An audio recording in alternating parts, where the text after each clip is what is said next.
In the back of my yard is a small hill, and at the base of the hill is a wildflower garden, and just beyond the wildflower garden is a field of grasses that has been left to do what it does naturally for decades now. And every June, just this time of year, for about 6 nights, the fireflies come. Hundreds and hundreds of fireflies from the shortest grasses to the top of the tall pine trees. Our field is lit with light, with luminescence, with radiance that is effervescent and evanescent. And one of the reasons we are compelled by that which is beautiful is because we know, somewhere within us we know, it will not last. It is for a moment, for a month, for a season, and it will fade. And the hope, the longing, I'm sure, within each of us is that it will come again, or come again in a new form, another way of seeing that which is light and good in the world. And for centuries, literally, before Aristotle even, we understood that beauty compels. Beauty compels a kind of softening within us. It actually triggers a neurochemical calming for most of us, but also paradoxically a kind of inspiration. And we've known in the last 3 decades anyway, in the field of positive psychology, which is where I come to you from, that beauty also inspires kindness. We are more gentle with each other once we have been in the presence of something that makes us appreciate elegance, symmetry, and surprise. And I do believe one of the reasons we are compelled by beauty is because we are trying to figure out in some way possible, how do we survive in this particular world? How do we get through the heaviness of living just as it is in such a way that we can cultivate a kind of sustaining hope within us? And we might think that beauty is so simple, it's so small, it's so temporary, and it's so subjective, right? There are only 2 things, by the way, that we find beautiful across culture, across land, across geography, across history. Across race, across identity, across gender. 2 things, water and huge vistas. We can all agree on those. But something interesting is emerging in the world in the science of positive psychology, which is the science of thriving. We, for 3 decades, have been trying to understand what the best of us actually is, how we put language around who we are as human beings at our best. And scientists have uncovered character strengths, qualities that really do radiate a kind of sustaining goodness. They benefit us when we activate them, like the strength of generosity or creativity or passion or the strength of judgment, perspective, love of learning. They benefit us, but they also benefit others when they are brought to life. Well, there is one strength that is kind of trickling up to the top of an awareness globally, and that strength is called the appreciation of beauty and excellence. And there are 3 pathways that we participate in this strength. One is the deep appreciation of natural beauty, the fireflies, the mountains, the sky, the sunset last night, for those of you who were here, yes. And a second pathway is the appreciation of inner beauty, or moral goodness, when we truly are generous and kind and compassionate with each other, thoughtful, sensitive, wise on each other's behalf.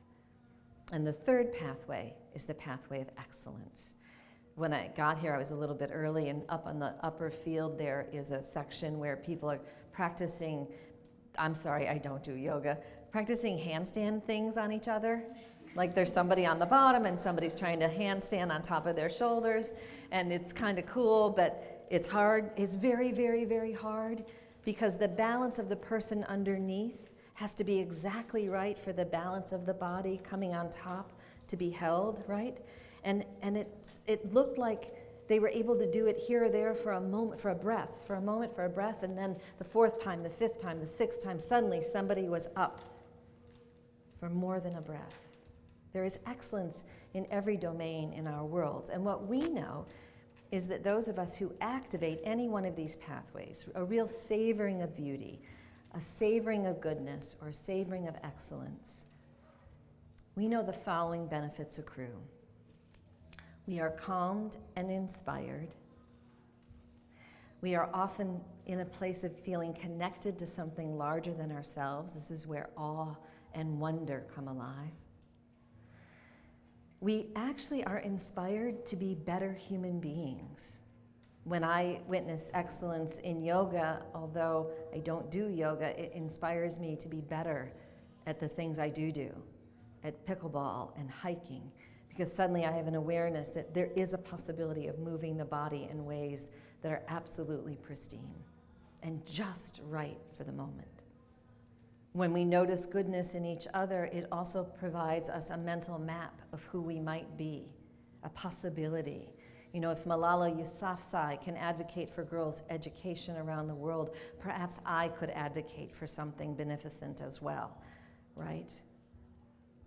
And so all of that is delicious, and yet something new has emerged. When we activate appreciation of beauty or goodness or excellence, we actually are inspired within, we are triggered. In psychology, we call it an action tendency.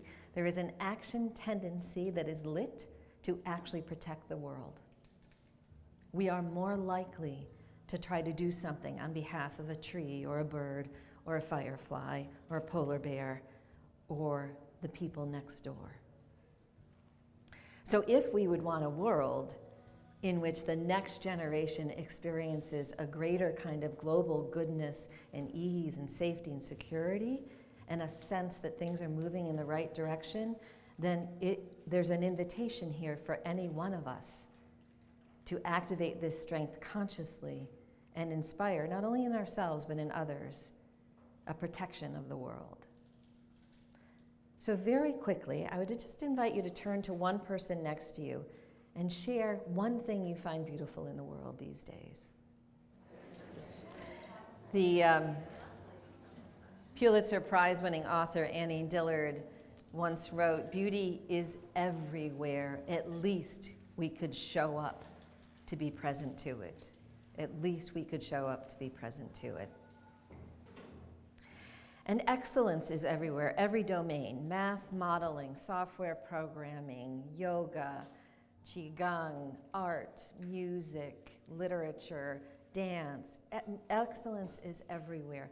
And when we notice excellence, in addition to feeling as if we are inspired and motivated, it tends to put us in this gorgeous mindset of inspiration, which triggers within us a desire to be better at the things that are meaningful to us. I will never be Mia Hamm. I can give that up. Soccer, right? My childhood dream was Whitney Houston. Yeah, right? This gone. Just a dream dissolved overnight one night when I realized, A, I can't sing. And B, her particular form is not mine. It just never will be. It doesn't mean, however, I can't strive for the precision of her voice in my own way, in my own speaking, for example, right? And goodness, when we stay awake and aware enough to be present to goodness, everything changes. A few years ago, my boyfriend and I were reading the morning newspaper, and there was a headline story about a gentleman named Erich Schwamm from Vienna who had passed in his later years and had gifted to a small town in France, whose name I cannot pronounce, something like Chambon-Lignon or something, had gifted this town $2.4 million out of the blue. And here's the thing, nobody in the town knew who Erich Schwamm was. The mayor didn't know who he was. It was literally a check out of the sky. And so they did a bit of research, and it turns out in 1943, Erich, his grandmother, his parents, escaped from the Nazis to this little town, and the villagers took them in and sheltered them for over 2 years. And Erich survived because of those villagers, grew up, had a successful business, didn't have children, and decided to leave his entire estate to the people of that village. Beautiful story. We leave breakfast, we go out this is late March. Here in Berkshire County, in late March, you start clearing the gardens. Not that you can plant a freaking thing until May, because March is horrible. But you go out and you clear the gardens because there is a delusional fantasy that one year spring will actually come. And so we're clearing the lettuce bed, and in the corner of the lettuce bed, my guy sees a nest. 5 baby bunnies. Mama bunny had found her way into the garden, chose the lettuce bed, and had her babies there. If you ever have grown lettuce in the county, you know there are all sorts of critters and varmints who eat your lettuce. Herb's first instinct was, they have to go, we have to move the nest. You move a nest of infant, fetal little bunny, they die. So his first instinct was, we have to move them, and we both sort of looked at each other, and I know exactly what happened in that moment. You cannot kill a bunny if you have Eric Schwamm in your heart. Because as soon as we gave ourselves a breath, we were like, no, we have to let them live. And they did, and they grew. And we didn't plant lettuce that year because bunnies have more bunnies. We had more bunnies that summer than we have ever had. We just gave it up. And the second year, last year, they came back and nested in the exact same place. And we were so tempted to move them and couldn't.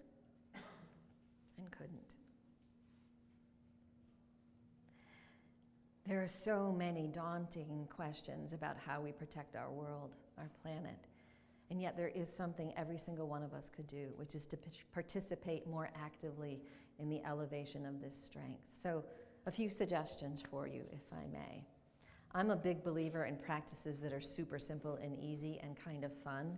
So one is a 30-day texting practice with a friend, just naming the one thing you find beautiful that day. 30 days in a row. Takes 5 seconds. Just 30 days in a row, one person, what you find beautiful. A second invitation is to consciously, mindfully look for stories of goodness. To actually turn the TV off, put the newspaper down, and actively seek in your memory bank or in your current day for stories of human beings being the best of themselves with each other. Those stories are everywhere. They are absolutely everywhere. Seek them, savor them, and share them. Post them in your communications. Tell a friend. Call a child and say, you're never going to believe what I heard today. But become the voice of goodness in our world. We are desperate for these stories. Yes? We are desperate for them. We are desperate for them. At the place where the people are trying to do the handstandy thing, one of them has a daughter who looks to be about 7 years old, and she was watching one of the older adults try to do the thing, and she took her aside and she said, let me teach you how to do a handstand. First you stand still, then you put your foot out and your hands up, then you put your hands down, and then you kick. She had the 4 steps down, and it came out of this pure desire, let me be of help. And of course, always, the deeper invitation with goodness is to become goodness. To make a vow, a commitment, a promise, an invitation, a practice, an experiment, however you want to think about it. May I become the light in this way. Curious, does anybody have a family member who drives you crazy? Anybody have someone you kind of have to spend time with who really is just, the Prince of Darkness incarnate? And you, right? Those are the hard people to work with. But something fascinating happens when you give yourself permission to be the light anyway. To be the light anyway. I have people I'm biologically related to who have driven me crazy for all 63 of my years. And when I turned 60, I decided I needed to do this differently. I didn't want to waste any more time being annoyed and angry and irritated and judgy and critical. Anybody ever that? Okay, this side of the room is with me. I decided I needed to do something new for myself, for the sake of my own soul. And at the age of 60, I made a commitment that for however long these people and I are in body together, I have one vow, which is to be kind. And the most fascinating thing has happened in my 3.5 years since making that vow, which is that as I practice kindness, they're the same, by the way. Nothing's changed over there. But what has changed is my experience of my day with them. I don't come home grinding my teeth for 24 hours. I don't come home dreading the next visit. I come home feeling, you know what? I really did do the thing I vowed to do. And in this moment, I created less harm. And for now, for this lifetime, for this incarnation, that is going to be good enough. In terms of excellence, there's an invitation for you to be the person in whatever work settings you are in, volunteer, community-based, the work of the home, paid work, whatever work settings you're in, to be the person who notices excellence and names it out loud. There's gorgeous research from Harvard, Amabile and Kramer and Adam Grant and Wharton, all have come to help us understand that when excellence is celebrated, so the simple naming of, I am so grateful for your capacity to remain present here today. Just name the quality that you admire in another human being that inspires you. When excellence is noted out loud, a number of beautiful benefits accrue. We become more resilient, more willing to do the hard work at hand. It builds connections and collaboration. It elevates excellence in each other, and we change the culture from one of competition to one of competition balanced by kindness and collaboration. It doesn't matter what level you are at work.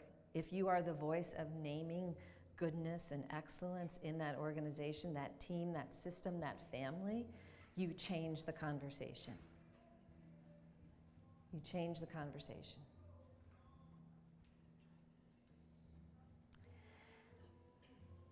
And a fourth invitation. What would it be like? What would it be like every morning for the next 30 mornings to decide as you wake that you're going to choose to see beauty within yourself? You're going to choose before you breathe or meditate or journal or do the to-do list or run to the shower, however you wake, that you will take a 10-second pause and remind yourself of some aspect of your being that you know is already beautiful, already a gift to this world. Why not be the one with the full moon in our own eyes, gazing at each other through the lens of kindness?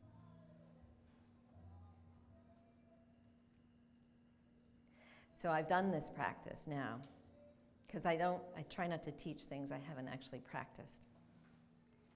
And it has inspired a few things in me. I've done it, I'm on like day 74 now. It's inspired a few things in me. One is I need a bigger vocabulary because I can only land on a couple of things regularly. 2, it often brings me to tears. 3, it's very hard to share this with anybody else. And 4,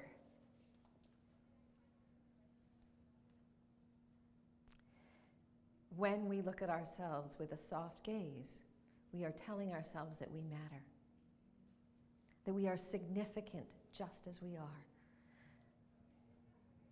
And it quiets the longing within us to wait for somebody else to notice us in a good way, yes? It quiets that longing, that yearning, that grasping, and puts it in a place of peace for just a moment, just a moment, just a moment. When I leave my 10-second reflection on what I might find beautiful in myself that day, I am more prepared to be vulnerable and to love other people because I have taken myself to a place of softness that feels very vulnerable, and from that compassion grows. Does that make sense, you all? It is the tender shoot of my living. It is the tender shoot of my days.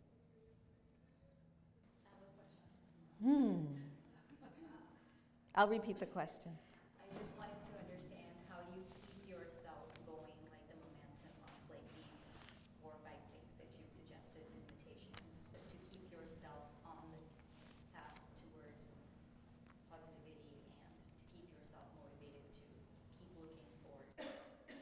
How do I keep myself motivated? Yes. So interesting, this focus of attention on beauty, it's been a character strength of mine for a long time. I didn't have language for it until I studied it. But when the pandemic hit, mostly I teach about resilience. And I was traveling globally and the pandemic hit, my business disappeared overnight, gone. And 4 of the 5 young adults that my partner and I parent came home to live with us because their colleges were shut down. So suddenly I had to parent again, which I thought I was off the hook with for a little while. And when young adults come home, you have evidence right in front of your face of where you messed up. Like I did not teach my children to make toast, and his kids can't hang up a wet towel to save their lives. So all of that was happening, and then overnight, within 3 weeks, suddenly the need for resilience training and keynote was relentless. And by December 2020, I was burned out. I was absolutely burned out. I didn't want to get out of bed. I really just wanted to watch Jon Snow one more time with the dragons, Game of Thrones, all the way through, 3rd time. That's all I wanted. And I noticed this impulse to put myself to sleep really early, like at 8:30, to just shut it down really early. And I recognized that I was in trouble.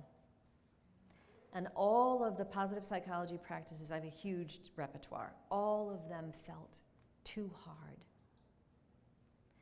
And I made a vow that on January 1st, I was just going to do one thing, and it was only going to have to take 10 seconds because that's all the energy I had for it.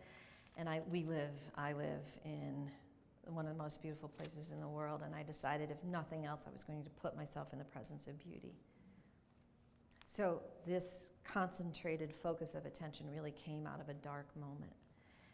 It is an example, however, of what we know about the most resilient of us, which is that when the darkness comes, we notice, we feel it, we experience it, we allow it to happen because it is a part of life, and we choose. And so in this moment, that moment, December 2020, I chose beauty. And it has been sustaining since then. Now it may not sustain more than the next year or 2. I may have to invest in another practice or weave in another practice with this to keep it sustaining. Just like I'm sure you've all discovered, not every yoga posture fills you the way it did before, yes? Yes. I'm making that up because I don't know. But yes? Yes. And one of the only freedoms we can say we all have, everywhere, we all have, is the freedom to choose how we respond to the darkness that comes our way. And we can choose light, we can choose kindness, we can choose beauty, we can choose goodness. Yeah. Another thought for those of you who have young ones you care for or young ones you seek to influence is to weave this in as a ritual, the bedtime ritual, the after-school ritual, the dinner table ritual, just to blurt out something you found beautiful and see what happens. It changes the conversation. Or share that story of goodness and see how it becomes part of the fabric of the family or the community you are creating. Yeah. There isn't much I can do to save a polar bear. Just like like the delusion has just disappeared. I'm not saving, I can't save polar bears. I just can't. I can send money, I can volunteer, but I know I am not going to be the force that's going to save polar bears. I know that whether the coral spawn in Florida depends on scientists who know that if you put Marvin Gaye on, this coral will have sex once. God knows how they figured that out, but they did, and the coral spawn. But I'm not helping there. I'm not there. I'm not helping. The redwoods are going to have to do it without me. And yet, if I can do the one thing I can do, which is keep hope alive in me long enough to see how I might actually contribute, then I have shown up well. And I think that's what we can ask of ourselves, right? Could we just at least show up well in the domain we can? So I'd like to leave you with a quote from Rachel Carson, who was one of the first women of the last century to identify the cost of the environment from our human carelessness. She wrote the following: "Those who dwell as scientists or laymen among the beauties and mysteries of the earth are never alone or weary of life. Whatever the vexations or concerns of their personal lives, their thoughts can find paths that lead to inner contentment and a renewed excitement in living. Those who contemplate the beauty of the earth find reserves of strength that will endure as long as life lasts. There is a symbolic as well as actual beauty in the migration of the birds, the ebb and flow of the tides, the folded bud ready for the spring, and the 8-year-old who's willing to teach someone in her 60s how to do a handstand. There is something infinitely healing in the repeated refrains of nature, the assurance that dawn comes after night and spring after winter."